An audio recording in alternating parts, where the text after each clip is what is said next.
Even though it's black and white, it still requires some form of density and contrast correction. We call it color, for lack of a better word.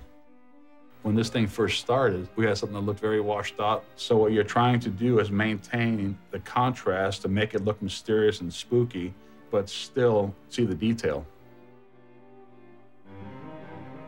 We can isolate an area of the frame and either make it darker or lighter. If we can fix it and not compromise the overall image, we usually try to fix it. The whole point of this process is to not let the viewer know that we were here. Vampires are pure myth. The superstition of yesterday can become the scientific reality of today.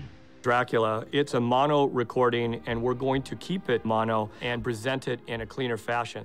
It goes through a process of going through perf by perf to make sure that we have no imperfections in that before we hang it on a reproducer. Once we have it up there, we are now going to bring it into a digital recorder, and basically that will be the element that we'll actually create a restoration from. We have some incredible artists who are able to go in and sonically deal with some of the issues that are inherent in the source material. As I'm going through, I can zoom in on various areas of the soundtrack and isolate pops, ticks, bumps, and individually clean up.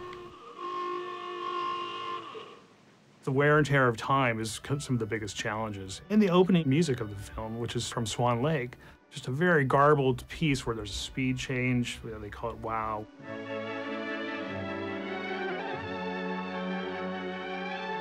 Fortunately, for this music cue existed in Spanish Dracula.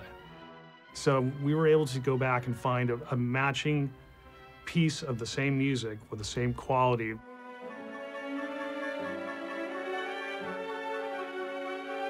Now it's clear again.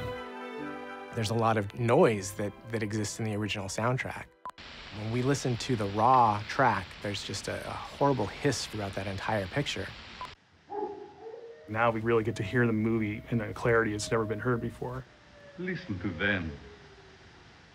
Children of the night.